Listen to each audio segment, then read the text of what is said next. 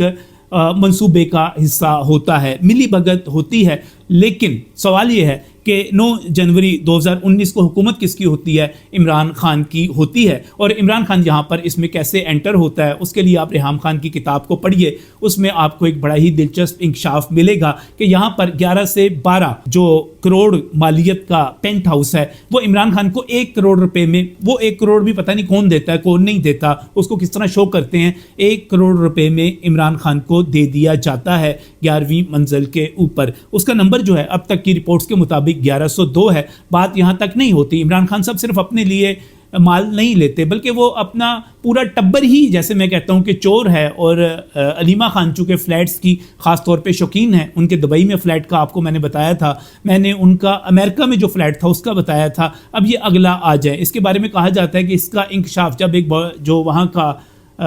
Guard ہوتا ہے جو ڈیوٹی پر, وہ جب اس کا انکشاف کرتا ہے تو اس کو نوکری سے بھی نکال دیا جاتا ہے. یہ بات بھی سوشل میڈیا پر اور مختلف ذرائع سے مختلف چینلز پہ وہ بھی سامنے آ جاتی ہے. بہرحال 1102 عمران خان لے لیتا ہے, 1103 اپارٹمنٹ جو ہے وہ علیمہ خان کو مل جاتا ہے. کیسے, کہاں سے منی ٹریل کہاں سے آتی ہے, ان کے پاس اتنا پیسہ کہاں سے آتا ہے کہ یہ کروڑوں روپے کے فلیٹ یہاں پر خریدتے رہیں, کیونکہ عمران خان تو یہ کہتا تھا کہ میرا 2 لاکھ کی تنخواہ میں گزارا نہیں ہوتا. اب بڑا ہی دلچسپ معاملہ ہے یہاں پر, سارے کے سارے لوگ, صرف یہی نہیں بلکہ اس میں جس طرح چودھری اعتزاز احسن کا نام آ رہا ہے, کشمالہ طالق کا نام آ رہا ہے, شاندانہ گلزار کا نام آ رہا ہے, پاکستان تحریک انصاف کے باقی لوگوں, اور سب سے بڑی بات یہ ہے کہ مہاتما کا نام خود آ گیا, عمران خان خود اس کرپشن میں, اس چیز میں شامل ہو گیا. تو اب پاکستان تحریک انصاف کا میڈیا سیل ایکٹیو ہوتا ہے, وہ بجائے یہ کہ جو اس وقت اس معاملے کو قانون کے مطابق, میرٹ کے مطابق اس کو حل کرنے کی کوشش کر رہے ہیں, میں وزیر اعظم شہباز شریف کی بات کر رہا ہوں, میں وزیر داخلہ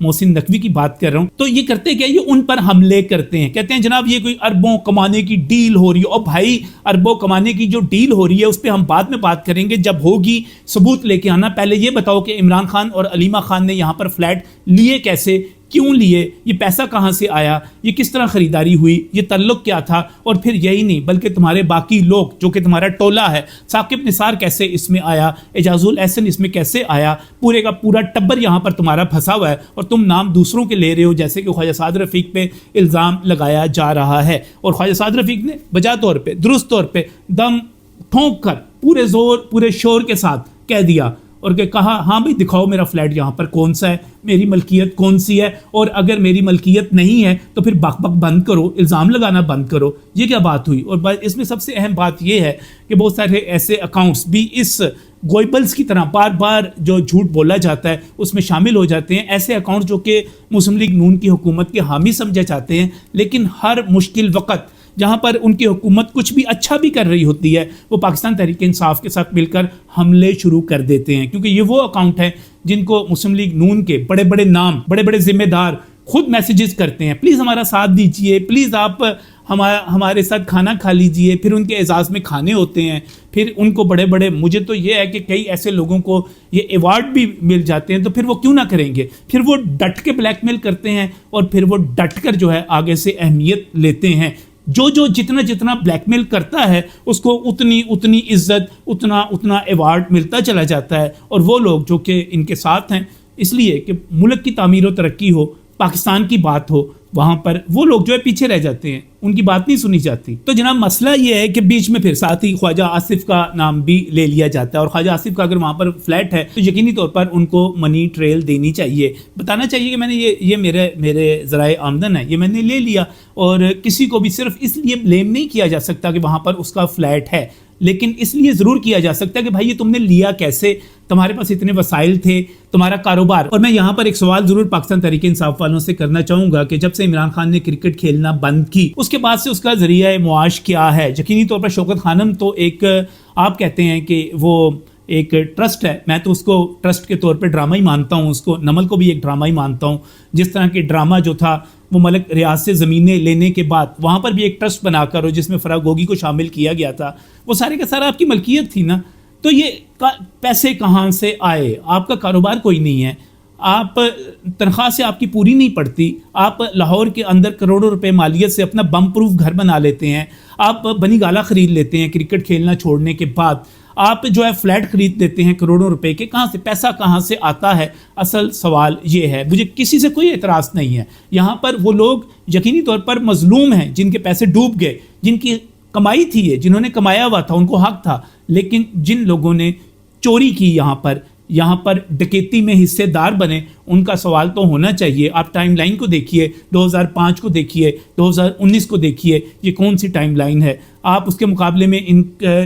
اس پورے کے پورے لیز کو کینسل ہونے کو دیکھیے، وہ 2017 ہے۔ اب جو کارروائی ہو رہی ہے وہ شہباز شریف کی حکومت ہے، تو پھر آپ جو پروپیگنڈا کر رہے ہیں غلط کر رہے ہیں، جھوٹ بول رہے ہیں، اس میں آپ پاکستان تحریک انصاف والے گوڈے گوڈے پھنسے میں ہیں۔ یہاں پر آپ کے مہاتما نے خود مال بنایا ہوا ہے، آپ دوسروں پر انگلیاں کیسے اٹھا رہے ہیں؟ آپ یہ پروپیگنڈا کیسے کر رہے ہیں؟ اور مجھے ان مسلم لیگی اکاؤنٹ سے بھی کہنا ہے جو اپنے ہی دوستوں پر انگلیاں اٹھا رہے ہیں، سوال اٹھا رہے ہیں۔ اصل سوال یہ ہے کہ مہاتما کے پاس یہاں پر فلیٹ کیسے آیا، علیمہ خان کے پاس کیسے آیا، یہ پیسے کہاں سے آئے، یہ غیر قانونی تھا تو یہاں پر انہوں نے انویسٹمنٹ کیوں کی؟ یہ کیا سارے کا سارا معاملہ ہے جس میں خود پاکستان تحریک انصاف والے پھنسے ہوئے ہیں، دھسے ہوئے ہیں؟ آپ کو، مجھے پوری امید ہے کہ سمجھ آ گئی ہوگی۔ جی ہاں، آپ کو سمجھ آ گئی ہوگی کہ کرپشن کہیں پر بھی ہو، کسی طرح کی بھی ہو، اس میں پاکستان تحریک انصاف والے ضرور نکلتے ہیں، کسی نہ کسی حوالے سے، کسی نہ کسی تعلق سے، کسی نہ کسی رشتے سے، کسی نہ کسی ذریعے سے پاکستان تحریک انصاف اس میں سے ضرور نکلتی ہے۔ لہٰذا جب یہ کہتے ہیں کہ یہ ایک مختصر دور تھا، میں بھی کہتا ہوں یہ ایک مختصر دور تھا، مگر کرپشن کے حوالے سے شاندار دور تھا۔